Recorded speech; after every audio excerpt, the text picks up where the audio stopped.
आणि आता महाराष्ट्रासह देशविदेशातील बातम्या पाहूयात वेगवान स्वरूपात स्पीड न्यूज बुलेटिनमध्ये।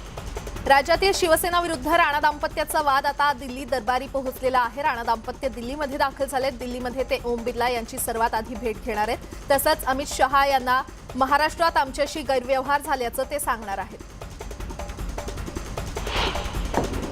खासदार नवनीत राणा यांच्या विरोधात शिवसेना पुन्हा एकदा आक्रमक झाली आहे। लीलावती रुग्णालयात राणांच्या MRI सह विविध तपासण्या होत असताना झालेली व्हिडिओ शूटिंग समोर आल्यानंतर यावरून शिवसेनेनं रुग्णालय प्रशासनाला धारेवर धरले। नवनीत राणांचे MRI मशीनजवळ फोटो काढल्यानं माजी महापौर किशोरी पेडणेकरांनी लीलावती हॉस्पिटल प्रशासनाला जाब विचारलाय। रुग्णालयात व्हिडिओ शूटिंग झालं कसं असा सवाल किशोरी पेडणेकर आणि मनीषा कायंदे यांनी विचारलाय। तर सत्य न सांगितल्यास अडचणीत याल असा इशारा शिवसेनेनं हॉस्पिटल प्रशासनाला दिलाय। लीलावती रुग्णालयाला पालिकेनं नोटीस बजावली आहे। नवनीत राणांच्या MRIचे फोटो आणि व्हिडिओ शूटिंग केल्याप्रकरणी नोटीस बजावण्यात आली आहे। खासदार नवनीत राणा आणि आमदार रवी राणांच्या घरी जात पालिकेच्या पथकानं नोटीस बजावली आहे। खारमधील राणांच्या घरी जाऊन पालिका पथकानं पुन्हा एकदा नोटीस पाठवली आहे। अनधिकृत बांधकामाप्रकरणी ही नोटीस बजावण्यात आली आहे। माझ्या फ्लॅटची पाहणी करून राज्याचं भलं होणार आहे का असा सवाल आमदार रवी राणा यांनी केलाय। फ्लॅटची चौकशी करायची ती करा, पाहिजे तर मुख्यमंत्र्यांनी ऑनलाईन पाहणी करावी। काही अडचण असेल तर अनिल परब, संजय राऊतांना पाहणीसाठी पाठवावं, आम्ही त्यांचं स्वागत करू असा टोला रवी राणा यांनी लगावलाय। राणा दाम्पत्याच्या अडचणी वाढण्याची शक्यता आहे। राणा दाम्पत्याला कोर्टानं नोटीस जारी केली आहे। सरकारी वकिलांनी दाखल केलेल्या अर्जावर त्यांचं म्हणणं मांडण्यासाठी नोटीस जारी केली आहे।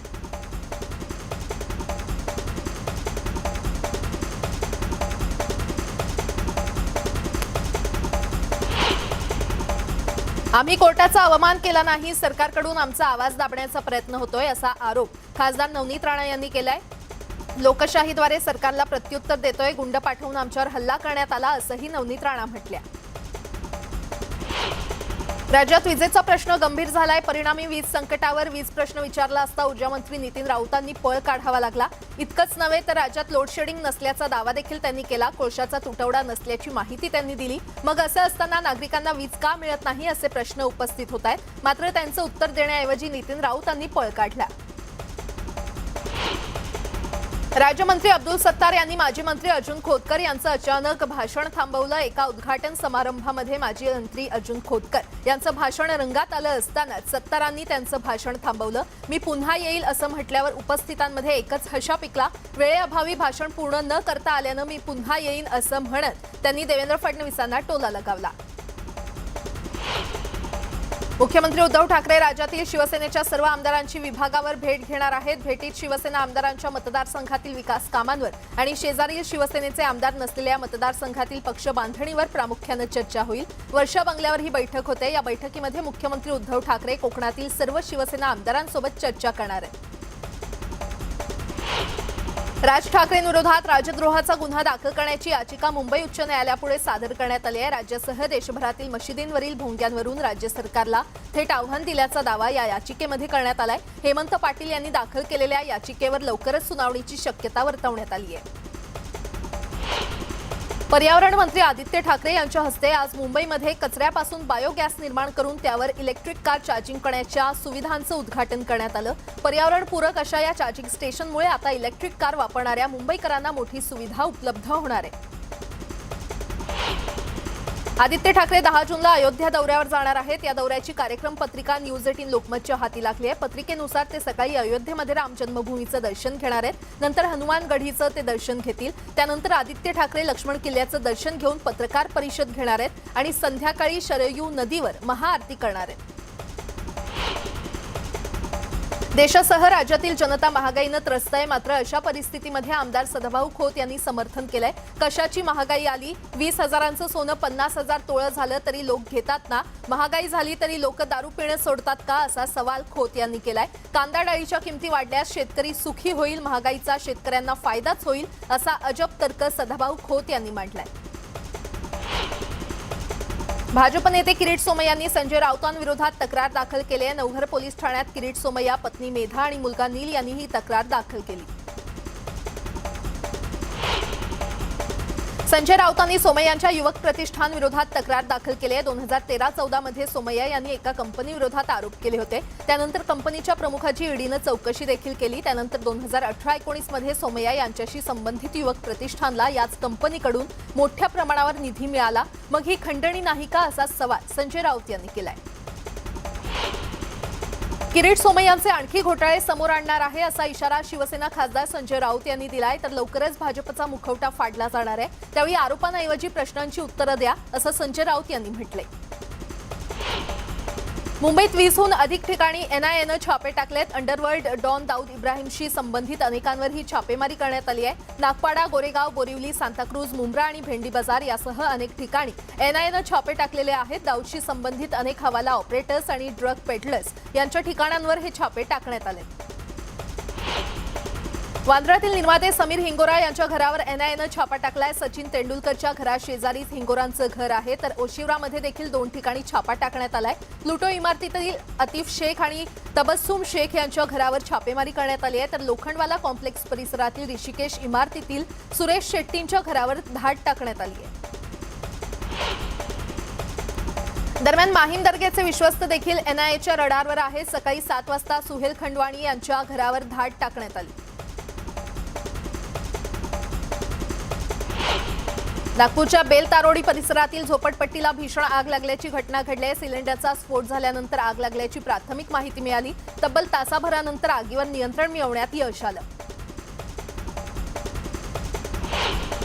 आग्रा महामार्गावर शहापूर तालुक्यातील कसारा बायपास जवळ मुंबईकडे जाणाऱ्या दुधानं भरलेल्या टँकरनं अचानक पेट घेतला। चालकानं प्रसंगावधान राखत गाडी रस्त्याच्या कडेला उभी करून आपले प्राण वाचवले। यावेळी रूट पेट्रोलिंग टीमनं एका तासाच्या अथक प्रयत्नानंतर आग आटोक्यात आणली। यावेळी तब्बल 2 तास मुंबईकडे जाणारी वाहतूक विस्कळीत झाली होती। पुण्यातील बालगंधर्व रंगमंदिर पाडून पुनर्विकासाद्वारे 3 नवे नाट्यगृह, भव्य पार्किंगची व्यवस्था असलेलं बांधकाम करण्याचं महापालिका प्रशासनानं ठरवलं असून पालकमंत्री अजित पवार यांची या प्रस्तावाला सहमती असल्याची माहिती समोर आली आहे। दरम्यान पुण्यातील कलाकारांनी मात्र या प्रस्तावाला विरोध केलाय। नव्या बांधकामाचा आढावा आधी पुणेकरांसमोर ठेवा आणि पर्यायी नाट्यगृह सुचवा, असं कलाकारांचं म्हणणं आहे। बीडमधील वैभव यशवंतराव चव्हाण नाट्यगृहातील स्वर्गीय यशवंतराव चव्हाणांच्या अर्धाकृती पुतळ्याची दुरावस्था झाली आहे। तसंच नाट्यगृहात असुविधेबरोबर अस्वच्छता आणि घाणीचं साम्राज्य पाहायला मिळतंय। क्रांतीसूर्य महाराणा प्रताप सिंग यांच्या जयंतीनिमित्तानं जळगावात मोटारसायकल रॅली काढण्यात आली। यावेळी रक्तदान शिबिर देखील घेण्यात आलं। तर विविध शस्त्रांची प्रात्यक्षिकं करून दाखवण्यात आली।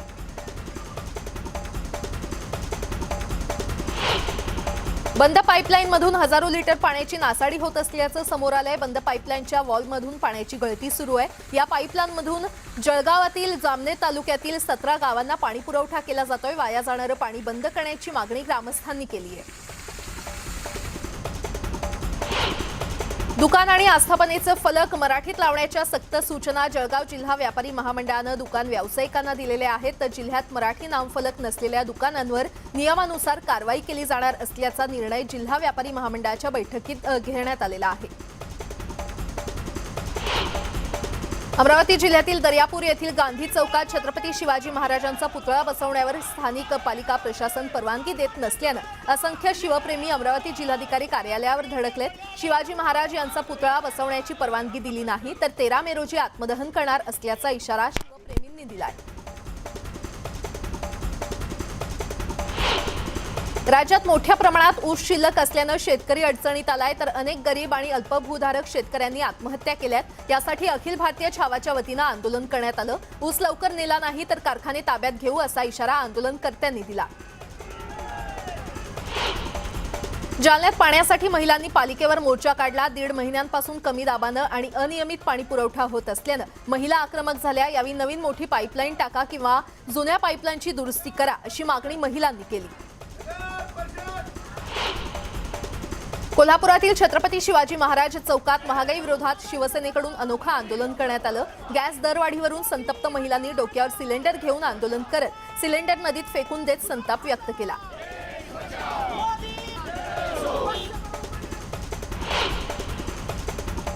परभणीतील विना अनुदानित आणि अंशतः अनुदानित शाळांमधील शिक्षकांनी आंदोलन केलं। शिक्षकांना 100% पगार सुरू करावा, शिक्षकांना सेवा संरक्षण कायदा लागू करावा अशा मागण्यांसाठी हे आंदोलन होतं। या मागण्या मान्य न झाल्यास मोठं आंदोलन करू असा इशारा यावेळी शिक्षकांनी दिला। कोरोनाचं कारण सांगून राज्य सरकारनं शिक्षकांना प्रचलित मानधनापासून वंचित ठेवलं। याचा निषेध करत जालना येथील रामतीर्थ स्मशानभूमीमध्ये शिक्षकांनी अन्नत्याग आंदोलन सुरू केलं। या आंदोलनाच्या समर्थनार्थ आज शिक्षक समन्वय संघाच्या 28 संघटनांनी यवतमाळ जिल्हाधिकारी कार्यालयासमोर धरणे आंदोलन केलं। यावेळी सरकारच्या विरोधात जोरदार घोषणाबाजी करण्यात आली।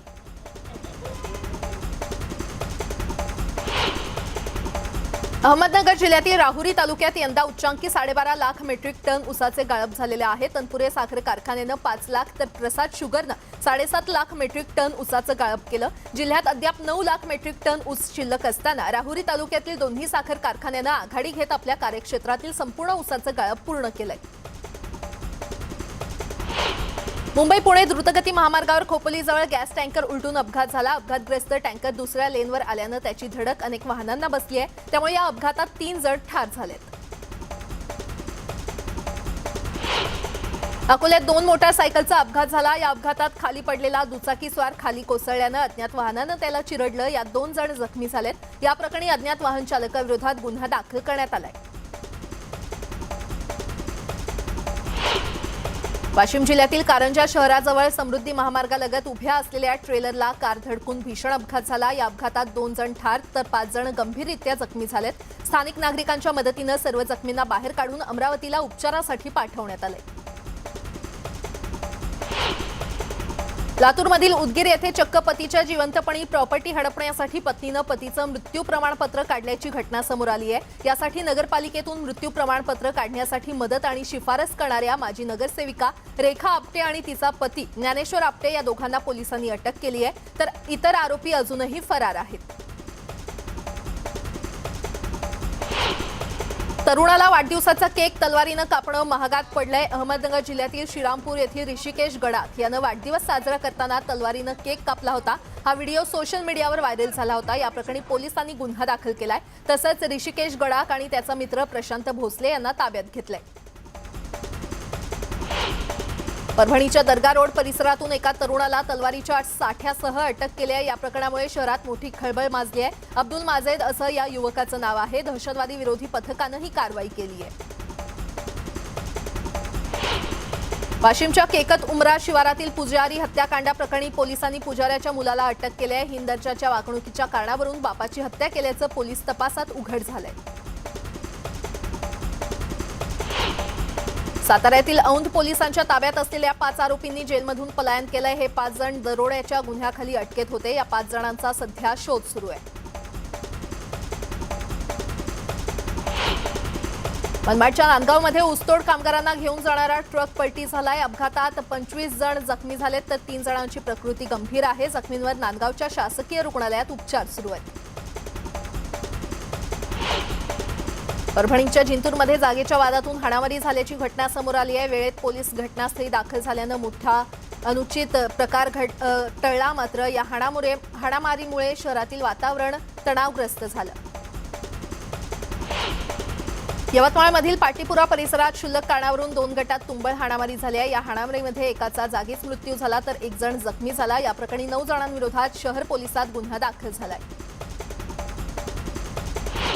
पुणे इंदोर महामार्गावर अंकाई किल्ल्याजवळ भरधाव वेगानं जाणाऱ्या बाईकला धडक दिल्यानं अपघात झाला। या अपघातात 2 जणांचा मृत्यू झालाय। पोलिसांनी ट्रक चालकाला ताब्यात घेतलं असून त्याच्या विरोधात गुन्हा दाखल करण्यात आलाय।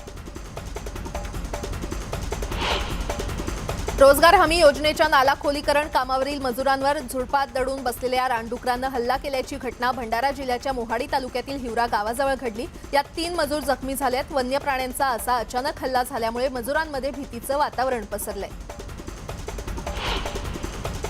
मध्य रेल्वेनं गर्दीच्या स्थानकातील प्लॅटफॉर्म तिकीट 50 रुपये करण्याचा निर्णय घेतलाय। आजपासून ही दरवाढ लागू झाली असून 23 मे पर्यंत कायम राहणार आहे। सीएसएमटी दादर, लोकमान्य टिळक टर्मिनस, ठाणे, कल्याण आणि पनवेल या स्थानकात तिकीट 10 रुपयांवरून 50 रुपये इतकं करण्यात आले। मुंबई महापालिकेत तब्बल 23,000 पदं रिक्त आहेत। याचा परिणाम मुंबईकरांना मिळणाऱ्या सेवांवर देखील होत असल्याचं कामगार संघटनांचं म्हणणं आहे। पालिका प्रशासनानं ही पदं भरण्याचं आश्वासन दिलं असलं तरी त्याची पूर्तता होत नसल्याचा आक्षेप कामगार संघटनांनी घेतलाय। मुंबई महापालिकेनं मालमत्ता कर वसुलीत विक्रमी मजल मारली आहे। यंदाच्या एप्रिलमध्ये मालमत्ता करातून एका महिन्यात 160 कोटी रुपये इतकी कमाई केली आहे। ही कमाई गेल्या वर्षातील एप्रिलच्या तुलनेत 150 पटीनं वाढली आहे। म्हाडा प्राधिकरणाच्या मुंबई मंडळातर्फे वरळी नायगाव नामजोशी मार्ग चाळ पुनर्विकास प्रकल्प अंमलात येतोय। या प्रकल्पात स्थानिक रहिवाशांना म्हाडाकडून घरं उपलब्ध करून दिल्यानंतर उर्वरित घरांची विक्री केली जाणार आहे। म्हाडाच्या दृष्टीनं महत्त्वाच्या असलेल्या तिन्ही प्रकल्पांमध्ये विक्री स्तरावरील घरांची विक्री करण्याचं धोरण निश्चित करण्यासाठी रिअल इस्टेट सल्लागार नेमण्याचा निर्णय घेण्यात आलाय। विदर्भात उष्णतेची लाट कायम आहे। 12 मे पर्यंत विदर्भात उष्णतेच्या लाटेची स्थिती राहणार असल्याचा अंदाज हवामान विभागानं वर्तवलाय। तर विदर्भ आणि मराठवाड्यापाठोपाठ आता मध्य महाराष्ट्रात देखील अनेक भागात तापमानात वाढ झाली आहे। अहमदनगरमधील अकोले तालुक्यात नवस्फूर्तीसाठी पेटलेलं माठ डोक्यावर घेऊन मंदिराला प्रदक्षिणा मारण्याची अनोखी प्रथा अजूनही जपली जाते। कवठेवाडी गावातील विरोबा महाराजांची यात्रा भरली आहे। निर्बंध मुक्तीनंतर पहिल्यांदाच यात्रा भरल्यानं नागरिकांनी मोठी गर्दी केली होती। पुण्यातील हवेली तालुक्यातील आव्हाळवाडीतील खंडेरायाच्या यात्रोत्सवानिमित्तानं लोणीकन घाटात बैलगाडा शर्यतीचा थरार रंगल्याचं पाहायला मिळालं। या शर्यतीला बैलगाडा मालकांनी तुफान गर्दी केली होती, तर शर्यत पाहण्यासाठी देखील नागरिकांनी गर्दी केली होती।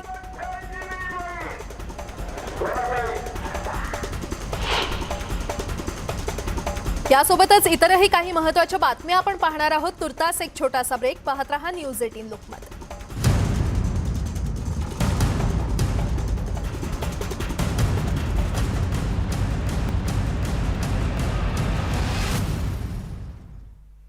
ब्रेक नंतर आपलं पुन्हा एकदा स्वागत आणि आता उर्वरित बातम्या पाहूयात वेगवान स्वरूपात। नवनीत राणा प्रकरणी हक्कभंग समितीची बैठक होणार आहे। येत्या 23 मे रोजी बैठक होणार असल्याची माहिती आहे। हक्कभंग समितीचे अध्यक्ष सुनील सिंग यांच्या समितीसमोर सुनावणी होणार आहे। दिल्लीत काँग्रेसच्या राष्ट्रीय कार्यकारिणीची बैठक सुरू झाली आहे। या बैठकीमध्ये सोनिया गांधींसह प्रियंका गांधी आणि राहुल गांधी सहभागी असल्याची माहिती आहे। आगामी 13 ते 15 मे दरम्यान उदयपूरमध्ये काँग्रेस पक्षाचं चिंतन शिबिर होत आहे। यामध्ये घेण्यात येणाऱ्या ठरावासंदर्भात या बैठकीमध्ये चर्चा होणार आहे। दिल्लीच्या शाहीन बागेत अनधिकृत बांधकामावर कारवाई करण्यात येते, मात्र प्रशासनाच्या कारवाईला नागरिकांनी विरोध केलाय। कारवाईला विरोध करणाऱ्या महिलांना पोलिसांनी ताब्यात घेतलं। परिसरात मोठ्या प्रमाणात पोलीस बंदोबस्त तैनात करण्यात आलाय। भाजप नेते तजिंदर बग्गा यांच्यावर पुन्हा अटकेची टांगती तलवार कायम आहे। दिल्लीचे मुख्यमंत्री अरविंद केजरीवाल यांच्या विरोधात बग्गा यांनी भडकाऊ भाषण केलं होतं। या प्रकरणी हरियाणातील हायकोर्टात सुनावणी झाली। यावेळी कोर्टानं बग्गा यांच्या विरोधात 10 मे पर्यंत कोणतीही कठोर कारवाई न करण्याचे आदेश दिले। जम्मू काश्मीरमधील कुलगाम जिल्ह्यात लष्कराचे जवान आणि दहशतवाद्यांमध्ये चकमक झाली। चैन देवसर भागात झालेल्या चकमकीत 2 दहशतवाद्यांना कंठस्नान घालण्यात जवानांना यश आलं। घटनास्थळावरून सुरक्षा दलांनी मोठ्या प्रमाणावर शस्त्रास्त्र आणि दारुगोळा जप्त केला। जेट एअरवेजला गृह मंत्रालयाकडून सुरक्षा संबंधित मंजुरी देण्यात आली आहे। त्यामुळे एअरलाइन्सच्या व्यावसायिक विमानसेवेचा मार्ग मोकळा झालाय। येत्या काही महिन्यात जेट एअरवेजची व्यावसायिक विमानसेवा सुरू होण्याची शक्यता आहे। अस्नी चक्रीवादळामुळे मान्सून अंदमानात 17 मे रोजी तर केरळमध्ये 28 मे पर्यंत दाखल होण्याचा अंदाज आहे। वादळ शमल्यावर कमी दाबाचं क्षेत्र बंगालच्या उपसागरात तयार होईल। यामुळे यंदा मान्सून 13 दिवस आधीच दाखल होण्याची शक्यता वर्तवण्यात आली आहे। आसामच्या काझीरंगा जंगलात 2 गेंड्यांच्या झुंजीचा थरार पाहायला मिळाला। दोन्ही गेंडे एकमेकांची शिंग अडकवून झुंजत असल्याचं कॅमेऱ्यामध्ये कैद झालंय। सध्या या अभयारण्यामध्ये 2000हून अधिक गेंडे आहेत।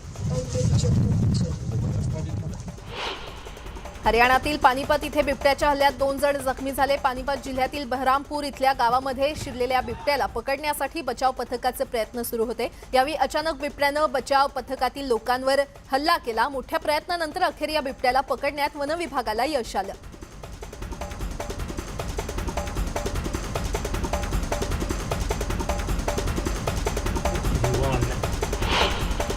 रशियाकडून टप्प्याटप्प्यानं तेल खरेदी बंद करण्याचा निर्णय G7 गटानं घेतला। युक्रेनवर आक्रमण केल्यानंतर अमेरिकेनं रशियावर आणखी निर्बंध घातलेत। युक्रेनवर हल्ला केल्यानंतर तब्बल 2.25 महिन्यानंतर G7 देशांनी ही तेल खरेदी बंद करण्याचा निर्णय घेतलाय।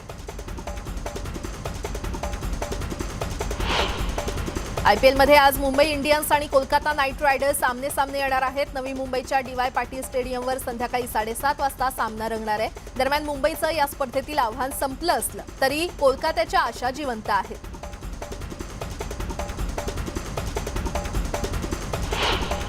बॉलिवूड अभिनेत्री कृती सॅनननं अभिनेता कार्तिक आर्यनसोबतचा एक व्हिडिओ शेअर केलाय। हा व्हिडिओ समोर आल्यापासून कृती सॅनन अधिकच चर्चेत आली आहे। कृती सॅनन कार्तिक आर्यनला डेट करत आहे, पण आपण कार्तिक आर्यनसोबत रिलेशनशिपमध्ये नसल्याचं तिनं एका मुलाखतीमध्ये स्पष्ट केलंय।